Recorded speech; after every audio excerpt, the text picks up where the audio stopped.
Hi, I'm Nate Woodbury. And I'm Kris Krohn. Welcome to REI TV. I'm the executive producer of this channel, and we're going to do something special today. I've got some questions I'm going to ask Kris on the topic of how to have a positive mindset. All right, Kris, so the first question I have for you is what it's like living in a world without limits. Well, I can't honestly say that I live in a world without limits, but this is something that I've really dedicated my life to. And the idea is, how do I align my thinking in a manner to become as limitless as possible?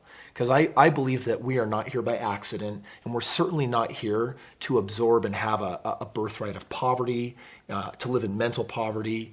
And instead, we've got a world of opportunity around us. And ultimately, our perception is what drives opportunity. So if our perception is filled with negativity and limits, then all we're going to be able to perceive is negativity and limits. And so I've dedicated myself and the people I get to spend time with to looking at life in a different manner that really opens the door to possibility. And it really is a discipline because it's a very different approach to how most people do life. So do you feel that you see the world differently than most people? Nate, I breathe completely different oxygen than almost anyone that I have a chance to meet and rub shoulders with. I mean, you got crabs in the bucket, you've got people that are living inside their limits. I mean, most of us, just even from our childhood, we had a lot of ideas and beliefs that were suggested to us where our young infantile minds can do nothing but interpret limits. I'm not good enough, I'm not fast enough, I'm not strong enough, I'm too young, I'm too old, I'll never make it, I'm not worthy, I'm not good enough, I'm too fat. And these ideas run our life. And I call them limiting beliefs. And what I do is I love becoming aware to them because I have the power to change them. If I chose into them as a young child, what would happen if I could reevaluate all the poor past choices of the past and change them? When you do that, yeah, the oxygen changes, your results change, the money can change, the level of depth and connection in relationships can change, your physical output, everything can change based on our belief system. So now let's talk about just something real specific because of the length we have in this video. How do you start your day to make sure that we have that positive mindset throughout the day, the rest of the day? For me, I do something, I have a ritual every morning called a power hour. And it's maybe more like a power 3 hours. But I'm a early to rise kind of guy, and I'll go to the gym in the morning. And one of the things that I do is I keep this wristband on me. It says, I am limitless. It's a reminder. And every day this wristband, it says the same thing on the reverse side, but it starts black. And I look down, and it's just my ritualistic reminder that I get to have a breakthrough. I just get to ground and ask, what's limiting me? What belief isn't working for me? And if I'm quiet, the belief shows up, and it could be on anything in my life. And then I evaluate it, I ask myself if it serves me, and if it doesn't, I create something new. And I love creating a new belief every morning as a part of my workout routine, a part of taking time to connect with my wife, so that by the time my wife and I are ready to get up and get our 4 kids off to school, we're coming at life from a place of power. I've invigorated my body, my mind, my spirit, my soul. It's been filled with meditation and prayer, and I'm conscious and I'm ready for this day. That's awesome. So what about the conclusion of the day? Do you do anything in a similar manner when you're about to close your eyes? You know, one of the things really that's important for me, Nate, is to maintain throughout the day this space of consciousness. The space where I never step into victimhood, I don't operate from limits, and so I don't care what time of day is, even the end of the day. If I happenstance on a negative energy and negative emotion, that's my clue that something is off in my mindset. I'm just going to pause, ground, and I'm just going to ask, what's the limiting belief getting in my way? And whatever time of day it is, I'm going to do the work to create a new belief. I've been doing this for years now. I've had a chance to go through thousands of little tiny aspects of my belief system, and it's been a cleansing and a purifying process to intentionally create a perception that can only see the world I want to manifest. All right, but what happens? You started your day right, but then life happens midday, something negative happens. How do you handle that? Well, I handle it actually the exact same way. The first thing to recognize, Nate, is that the way that we do life, I am not necessarily my body, I'm not necessarily my mind, and I'm sure as heck not my limiting beliefs.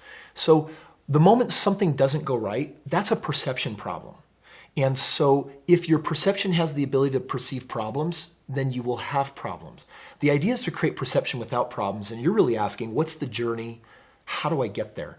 That happens by taking one perceived problem at a time. For example, I have an interaction with a work colleague, and they say something to me that triggers me.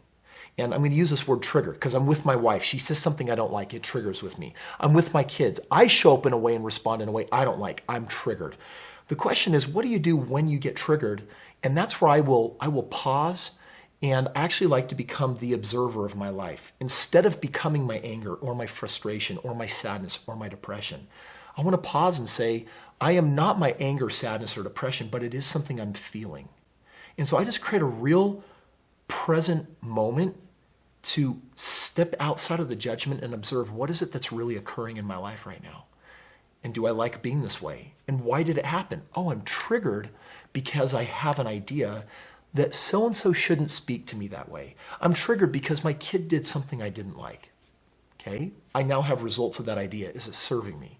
What's the cost? Oh, I'm angry. Oh, I disconnect. Oh, I want to unplug and go unconscious. Oh, I want to go to the ice cream tub.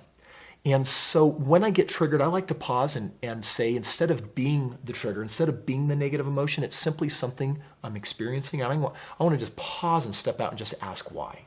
If I can get to the root every time, Nate, of what that is, then I can formulate a higher level belief in my mind, and I can harden that into something brand new. Because if you understand the science of the mind, we have the ability to continue the process of neurogenesis, or the development of our mind. And all I'm doing is using my choice and agency to create a new path in my life. Oh, instead of saying, when my child does X, I respond in anger, I just pause and say, my new belief might be, my children have permission to show up whichever way they choose, and I get to show up in patience, love, and kindness. That's the first time I've had that thought. If I will persist with that thought, I will develop this new neural pathway in my mind, and in time, it will be more conscious and it will outweigh the frustration and anger that I used to go to, and I change. I become a new creature. I become a better version of myself, but I did it by choice. So choice is what frees us from these triggers. So appreciate you sharing that. You have an event, Limitless. I've been to it. Could you tell us a little bit about what Limitless is and how people can find out about it? You know, Nate, I had a mentor years ago, and I was paying him hundreds of thousands of dollars. And one time I was sitting down with him. He had flown in town to meet with me. And he said, Kris, you're not being teachable right now. And then I rose up in my unteachability and I said, what do you mean? He says, you're not really hearing me. You're listening, but you're not hearing. And then he said this to me. I'll never forget it. He said, Kris, the most dangerous information is what you don't know. This work that I do is all about exposing people to how to figure out what they don't know. So we've put on this 3-day event. It's called Limitless, and it is a breakthrough event. And we are intentionally going to put you in awkward and uncomfortable circumstances to really see if we can trigger the limiting beliefs that aren't working in your life, and then we process them. We help you come to the choice where you get to see the cost and the results and the fruits of what it's producing in your life so that you can make the choice, if you choose, to step out of it. It's a life-changing event, as you know. We get to do some really amazing, fun, and crazy stuff. And people, that's a miracle event. People step out of that never the same person. And so I put that event on most months, and we gather an amazing group of people from all over the country. We stream it to a number of others, and it's all dedicated to really helping people witness the greatness that is within them, see what's not working, and how to get out of it, because a mentor has the ability to see your blind spots and obstacles. And this event is designed to help you actually see what you can't, so that you can start working on what is necessary to produce the life, the results, the personal peace and happiness and fulfillment that we all want. Thanks so much, Kris. This is totally valuable information for me and really helping me have that positive mindset. And I've attended the Limitless event. And definitely it's not just, I love motivational events, but this has been more of an experiential learning, real breakthroughs and real transformation. So I'm going to put all the information below in the description about that Limitless event so that anyone that resonates with, we'd love to see you there as well.